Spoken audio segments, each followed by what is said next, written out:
Bonjour et merci de vous être inscrit sur notre site Preschool Literacy.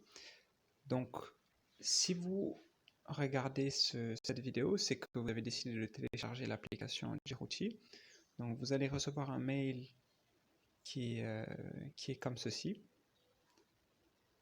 Donc, pour télécharger l'application, dans cette vidéo, on va voir comment télécharger l'application et comment préparer sa première leçon et aussi comment tester la leçon. Donc pour télécharger l'application, je vais cliquer sur le lien.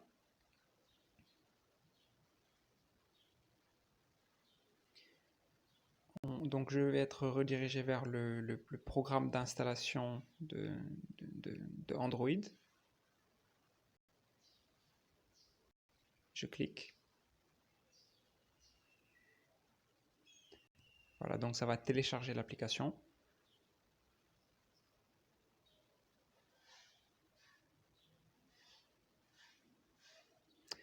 Voilà, donc là, on va vous demander de changer vos paramètres. Si vous n'avez pas autorisé le téléchargement d'applications venant de Google Drive, vous pouvez aller dans vos paramètres et donner les droits à l'autorisation depuis Google Drive. Voilà. Ensuite, vous pouvez revenir.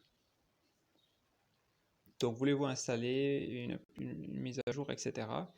Donc voilà, l'application ne demande aucun droit. Vous pouvez juste cliquer sur installer. Donc ça va installer l'application.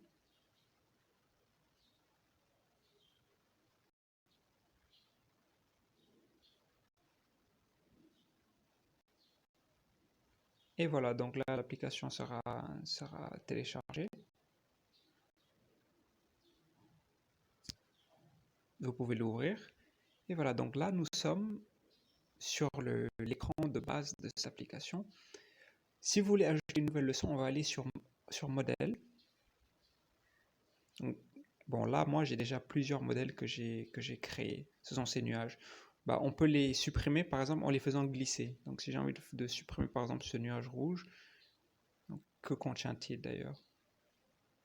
Voilà, il contient les éléments de base, c'est ce graphisme de base. Donc, on va le supprimer.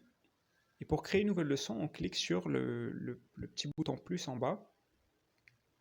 Il nous demande de choisir une couleur. Je vais choisir une couleur un peu rose. Voilà, et donc voilà, quelque chose d'important, pour l'instant, on ne peut ajouter que 3 modèles ou 5. 3 ou 5 modèles. Donc quand vous faites quand vous mettez en place la progression que vous voulez donner à l'enfant, il faut prévoir que vous allez utiliser 3 modèles par leçon. Donc là, on va par exemple apprendre le A. Donc, comment ça se passe?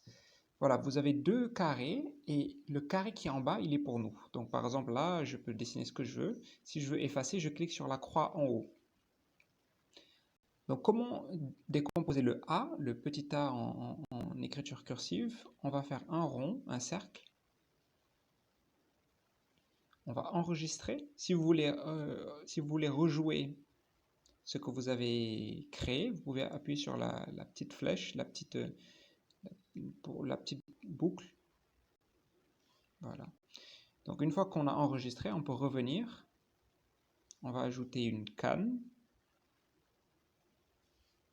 qu'on va enregistrer, on la rejoue. Et enfin, on va ajouter un petit a minuscule. On va le rejouer. Voilà, je suis satisfait, donc j'enregistre et je reviens en arrière. Voilà, donc on vient de réussir notre première leçon. Donc on va la tester maintenant. Donc pour ça, on va cliquer sur le drapeau du Sénégal. Voilà, on peut choisir des personnages. On a des personnages, on a des filles, on a des garçons. Donc je vais par exemple choisir celui-là. Hop, on va aller devant, on va sélectionner la leçon qui nous intéresse, donc la leçon rose. Voilà, donc ça c'est avant que le jeu ne commence, on a 0 étoile, on a 5 vies, 5 cœurs. Et c'est pour que l'enfant puisse se préparer. Voilà, et là, top, ça commence. Donc si je veux avoir des points, vous voyez, il y a un temps. Il faut essayer de faire le plus d'étoiles possible dans la limite. Et là, voilà, on a réussi, on a eu une étoile. Donc si je continue, je fais une canne. Bon, voilà. Donc, ou bien par exemple, je vais essayer de faire un cercle, un trait. Là, je me suis trompé, ça n'a pas marché. Donc voilà un peu le principe. Là, on arrive à la fin des 60 secondes. On a une petite musique pour faire vite.